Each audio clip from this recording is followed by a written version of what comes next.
Joining me now to discuss, Fox News contributor Lisa Booth and the former US ambassador to Canada, Bruce Heyman. Mr. Heyman, I was interested that you retweeted today something from the New York Times that I think really well captures the attitude of the elite to what went down at that summit in Canada. With a petulant tweet storm from Air Force One, President Trump all but blew up the group of 7 nations that the United States has led for more than 4 decades and essentially declared open political war on America's closest neighbor. This is so over the top, this reaction. It seems to me that what you're experiencing, you and those who have that view, is just shock at the democratic process finally working. That for years and years and years, people vote in elections, nothing really changes. In 2016, someone's elected who promises to change things on trade and tariffs and all the rest of it, and you can't quite believe that he's actually doing it. Oh, so here's the reality here, and the thing that I know so well.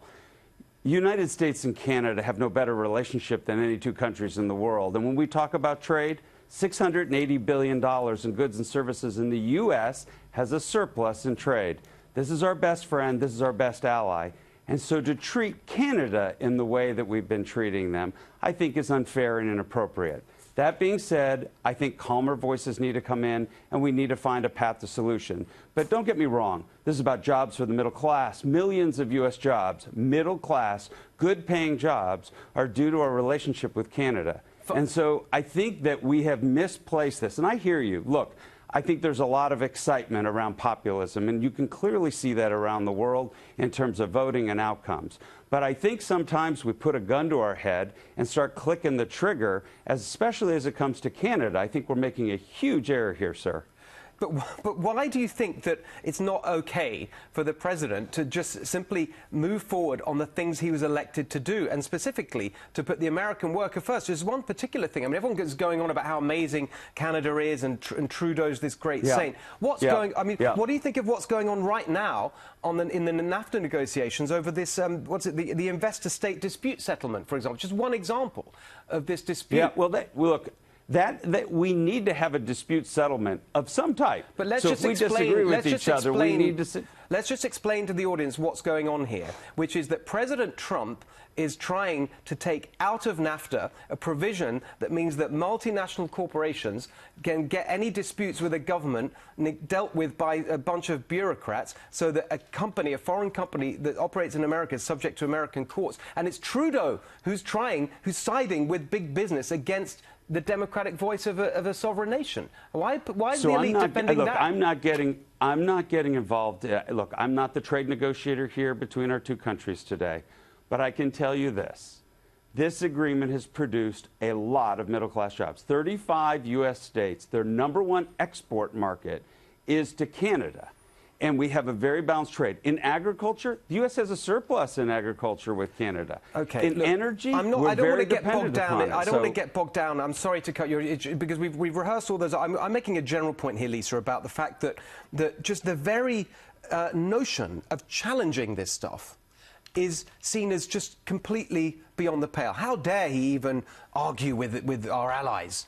Well, were they paying attention to the 2016 election? Because, as you mentioned, President Trump does feel like he had a mandate. Look, his election and it was a direct response to what we saw from President Obama, where Americans felt like we were weak on the world stage. And they elected someone who had a position of strength, who said that I'm going to go in, I'm going to shake things up, I'm going to change sort of the global, status quo that we've been seeing that Americans were dissatisfied with. And look, if you're President Trump and your perspective is the fact that the NAFTA deal is weak, how else do you extract extractions or in concessions without utilizing some sort of leverage? And I think that's where the aluminum and steel tariffs come into play, is President Trump trying to use that as leverage, against Canada and Mexico in these negotiations. Also, President Trump, he's already done everything he said he was going to do. He pulled out of the Iran deal. You look at the Paris Climate Accord, pulling out of that as well, basically sending a very strong message to the rest of the world that, if you're not with us on some of these issues, we're going to go it alone.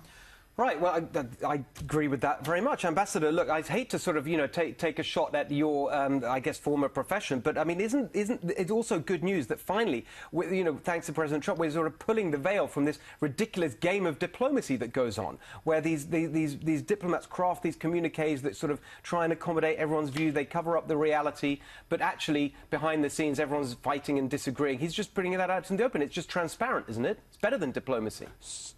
Look, I'm a pretty frank person and very outspoken. I think the Canadians would tell you that. And I made no bones about bringing up issues that were of concern to the United States.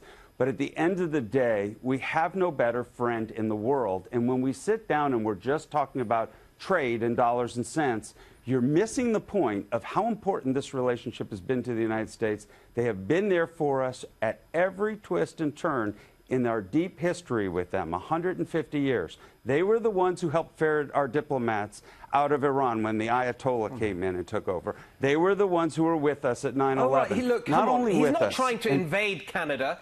He's not trying to do that. They're still friends. He's just trying to get a fair deal for America. Lisa, last word to you. I think you're right. Look, people weigh... They blow up everything with President Trump. The economy was supposed to crash under President Trump. That has not happened. With fire and fury, we're on the brink of World War III. That hasn't happened. So I think President Trump has earned some latitude in the sense where we've seen these overreactions, and they end up really not meeting, that place where everyone's overreacting. It ends up not being bad at all, and ultimately tends to work in President Trump's favor. So who knows? It's too early to precisely see where these trade negotiations are going to go, but I think he's earned some latitude. Exactly, and I just think that it's ridiculous when all these experts just say, well, you can't say these things. It's just not on. You have to just follow the script that's been there. The script hasn't worked. Well, and too, Steve, I think when people see that photo of other world leaders and President Trump staring each other down, they see leadership. They see a position of strength, which is what we hadn't seen and haven't seen or didn't see under President Obama. And again, I really think President Trump's election was a response to that weakness from President Obama. They wanted America to be strong again. They wanted America to assert itself again. And President Trump is certainly doing that. Whether you like it or not, he's doing it. That's right. And, you're exactly right. We'll see the results. Ambassador, thank you for joining us. We appreciate that.